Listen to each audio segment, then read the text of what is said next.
Inspire is our success mantra and Sun is the right choice for you. Ram ಚರಣ್కి national award ವಸ್ತಂದು ಮಾತಾಡಾరు. ಪ್ರತಿ ಸಿನಿಮಾದಲ್ಲಿ ಅವ್ರಿಗೊಂದು ನ್ಯಾಷನಲ್ ಅವಾರ್ಡ್ ಬರಬೇಕಂತ ట్రాన్స్ఫర్మేషన్ అనేది తెర మీద కనెక్ట్ అయితే ఉత్తమ నటుడు అవార్డు ఇచ్చి తీరాలి. పెద్ది అనేటువంటి అవకాశాన్ని 100% వినియోగించుకోవడానికి సిద్ధపడ్డాడు. అక్కడ పుష్పకు వచ్చేసరికి అప్పుడు స్మగ్లర్ క్యారెక్టర్కి నేషనల్ అవార్డు ఇచ్చారండి దాన్ని. స్మగ్లర్ క్యారెక్టర్ అయినా ఏ క్యారెక్టర్ అయినా నటుడు. దీంతో ఏమవుతోంది, టార్గెట్ పుష్ప అంటే నేషనల్ అవార్డు కొట్టాలి, ఆ రికార్డు కొట్టాలి అనేటువంటి 2 గోల్స్ పెట్టుకుని ఇప్పుడు రంగంలోకి దిగారా. ఆ పరిస్థితి వచ్చేసిన తర్వాత తెలుగు సినిమా నెంబర్ అనేది భయపెడుతుంది. మన సినిమాకి 100 కోట్లు అని సంబరపడిన అతి తక్కువ కాలంలోనే ఈ నెంబర్స్ అన్నీ క్రియేట్ అవుతున్నాయి.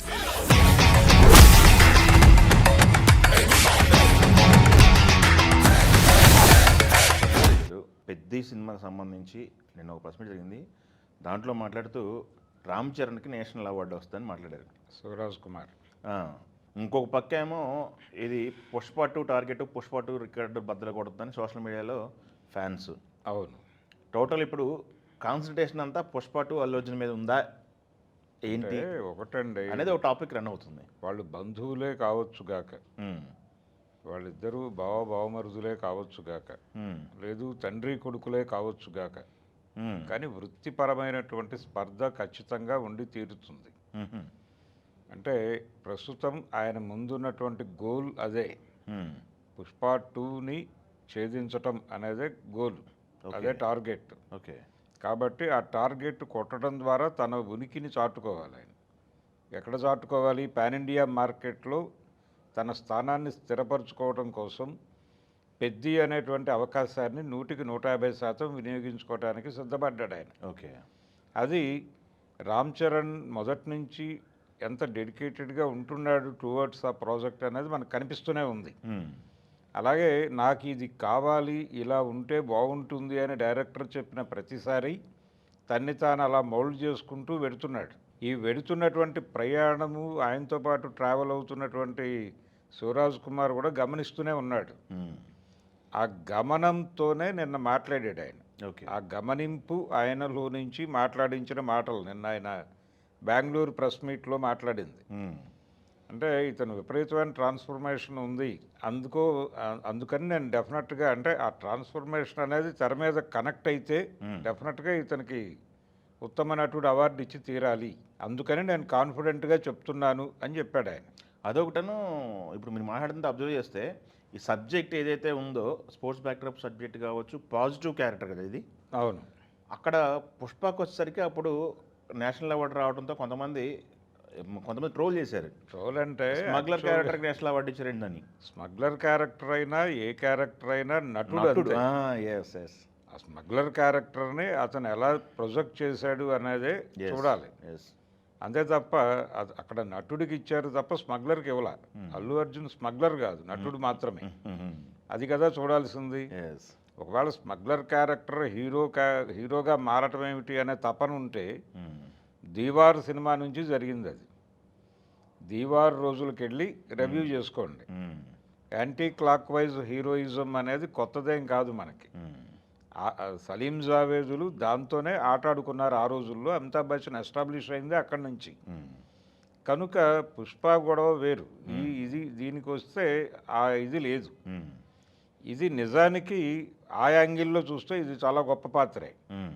అంటే ఒక ఊరి కోసం, ఊరిని వెలుగుల్లోకి తీసుకురావడం కోసం ఒక కుర్రాడు చేసేటువంటి యుద్ధం అనేది ఆదర్శప్రాయమైనటువంటి పాత్రే పెద్ద క్యారెక్టర్. పైగా ఒక ఆశయం కోసం ఊరు మొత్తాన్ని మోటివేట్ చేసి వాళ్ళకి ఏది కావాలంటే అది తను నేర్చుకుని వాళ్ళకి నేర్పించేటువంటి గురువుగా నిలబడటం అనేది మామూలు వ్యవహారం కాదు ఇది. అంటే దీని వెనకాల రకరకాల ప్రేరణలు కనిపిస్తాయి. ఒక రకంగా ఒక యాంగిల్లో చూస్తే ఏకలవ్యుడు కూడా కనిపిస్తాడు. అందుకని ఆ క్యారెక్టర్కి గురువు క్యారెక్టర్ చేస్తున్నాడు ఈయన శివరాజ్ కుమార్.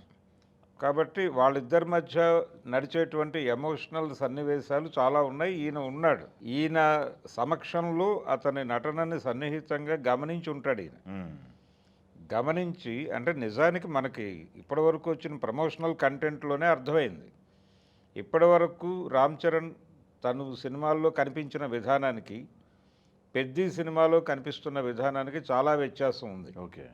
ఈ వ్యత్యాసం మనం రంగస్థలం అప్పుడు కూడా ఫీల్ అయ్యాం.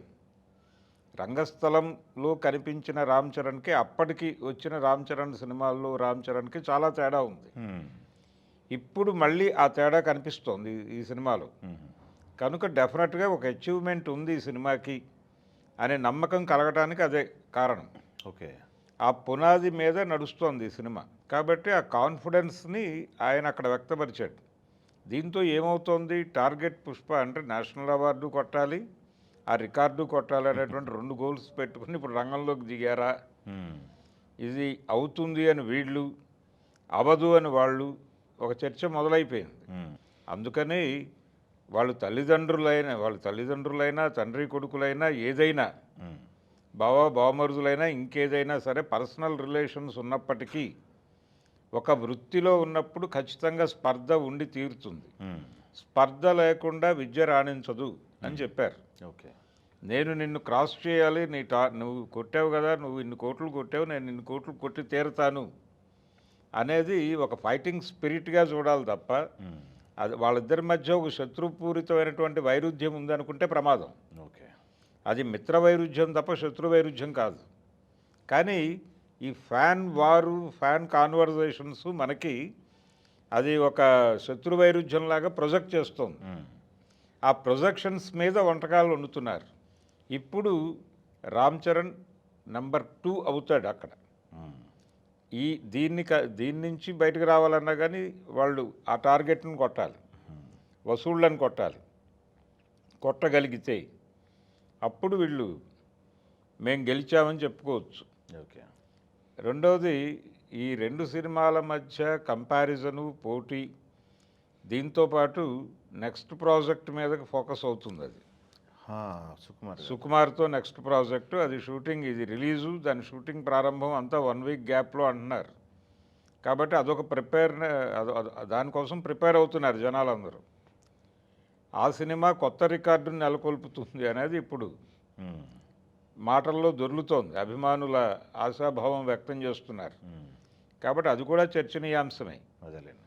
అంటే లైనప్ ఏమిటి అంటే జాతీయ మార్కెట్ మీద తమ పట్టు బిగించడంతో పాటు RRR నుంచి తనకు అందొచ్చినటువంటి ప్రపంచ మార్కెట్ను కూడా వాడుకునేటువంటి ప్రయత్నం చేస్తున్నారు ఈ సినిమాకి.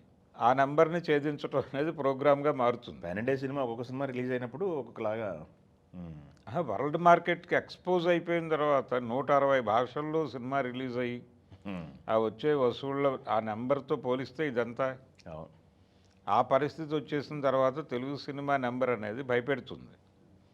అందుకని మన సినిమాకి 100 కోట్లు అని సంబరపడిన అతి తక్కువ కాలంలోనే ఈ నెంబర్స్ అన్నీ క్రియేట్ అవుతున్నాయి. వేగంగా పెరుగుతున్నటువంటి మార్కెట్టు, దాన్ని స్థిరపరచుకోవడానికి హీరోలు పడుతున్న కష్టం, ఇవన్నీ చూస్తున్నాం. కమర్షియల్ సినిమా అనేది గతంలో లాగా లేదు ఇప్పుడు. పర్టికులర్గా లోకల్ మార్కెట్ కమర్షియల్ సినిమా అనేది 4 ఫైట్లు 4 పాటలతో లాగించేస్తామంటే కుదరదు ఇప్పుడు. ఆయన అన్నట్టుగా, శివరాజ్ కుమార్ అన్నట్టుగా డెఫినెట్గా ఇది వర్కౌట్ అవుతుంది. నేషనల్ అవార్డు కొడతాడు ఆయన. అలాగే నెక్స్ట్ టార్గెట్ అయితే పుష్పానే, అనివార్యం అది. ఓకే. అది పోటీ అనుకున్నా ఏమనుకున్నా కానీ, నేను పోటీ అనే మాట వాడను కానీ స్పర్ధే, వృత్తిపరమైన స్పర్ధ ఉంటుంది. ఖచ్చితంగా గెలవాలని అనుకునే చేస్తున్నాడు అతను. ఓకే. ఆ మోటివేషన్ లేకపోతే సినిమాల్లో నటించరు ఎవడు. ఓకే. Thank you.